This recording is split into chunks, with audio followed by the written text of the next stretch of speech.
Yes,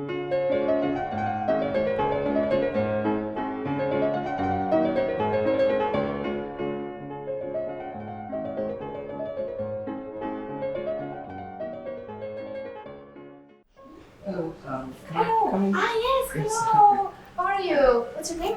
I'm Dawid.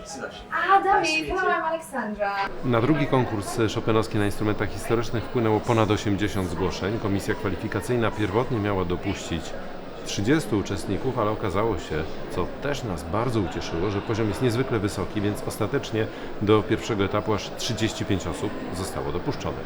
Pierwszy etap to w sumie 35 uczestników z 14 krajów. Najliczniejsza, co bardzo nas ucieszyło, ale i trochę zaskoczyło, ekipa z Japonii, druga co do liczebności polska, a trzecia włoska. Mamy w tym konkursie różnych pianistów i takich, którzy oddali się instrumentom historycznym i konkretnie właśnie tę dziedzinę zgłębiają i studiują. Są tacy, dla których jest to po prostu przygoda, ale poparta też i udziałem w kursach mistrzowskich i działalności na uczelniach, ale są i tacy, którzy po prostu próbują zmierzyć się z instrumentami historycznymi i szukają tutaj trochę szczęścia, trochę swojej drogi. Temu służy też ten konkurs, żeby z jednej strony dać szansę tym, którzy specjalizują się w instrumentach historycznych, zagrania Chopina, odnalezienia Chopina na dawnych instrumentach, z drugiej strony, żeby tych, którzy grają na współczesnych fortepianach, zachęcić do wniknięcia w dziedzinę instrumentów historycznych.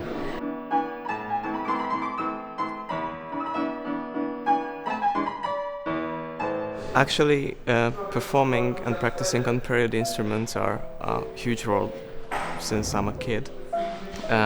Now, my major studies at Helsinki are fortepiano, so I consider that this is kind of the main thing that I'm into recently. It's a big part of my life now. I have the privilege to be the only fortepiano student at the Sibelius Academy. My interest in period instruments started quite early. My father is also a pianist. Through him, I got access to many pianos from the 19th century when I was a kid. It was kind of the part of the everyday routine.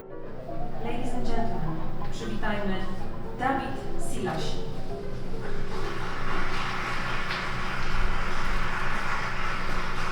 I've had an interest since I heard a recording of who was to become my teacher, but this was something like 10 years ago. And then that kind of sound has always stayed in my ear. Then really tried to find these pianos because they're really not easy to find, especially in America. So fortunately I was able to play a few of them, some earlier, some later. Of various brands, and then somehow I'm here.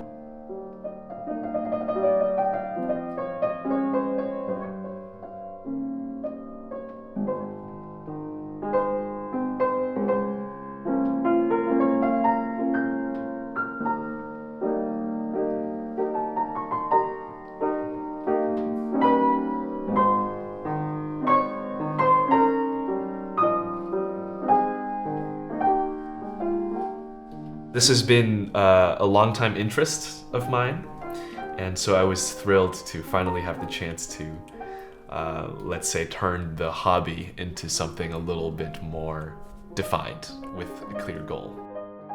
I decided why my teacher Dmitra Blogin played here, and I was very inspired.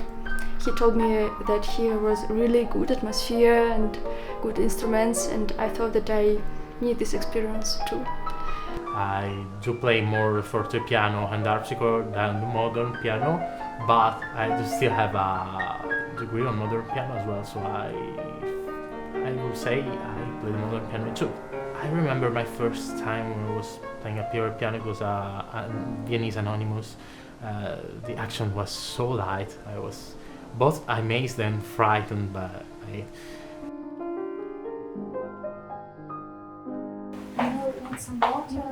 Yes, I need water. Yes. I personally find period instruments more connected with me personally, and I can understand much better. You know, in Finland there are many days which are not so bright. the sun goes down very, very quickly, around 3 p.m. And I really love to work on Chopin when I'm alone and the weather is, or the circumstances are not so, they have some sadness in it, but not particularly sad. It's just, enjoying being sad. The enjoyment of, or find the joy or the colors of being sad. Chopin music has it. So I met with this feeling recently a lot, in a good way, or the best way perhaps.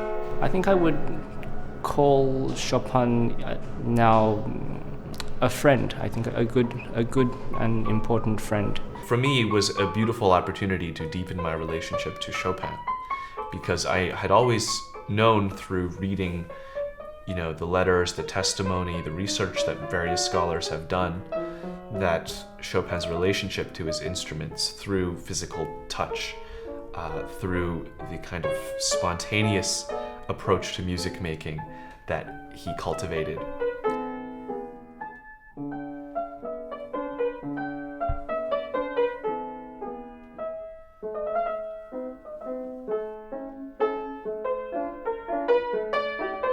When we play on the period instruments, we're forced to strip away some of the layers of tradition that have accumulated in how a certain piece should go. Actually, you come to the period instruments and you realize that the side of Chopin which is a little bit reticent almost, so not just intimate, but almost secret, the part where he whispers to you. He doesn't sketch everything in extremely clear detail. He tries to evoke something imaginative. That, I think, becomes so much more to the fore. We step into a new world when we hear these instruments, and maybe it takes a little bit of time for our eyes to adjust themselves. Maybe like going from a very brightly lit modern space to a space lit by candlelight. And at first you think it's just dark. But then, of course, you begin to perceive how there's a new glow around things, and it shows you a new path through the music.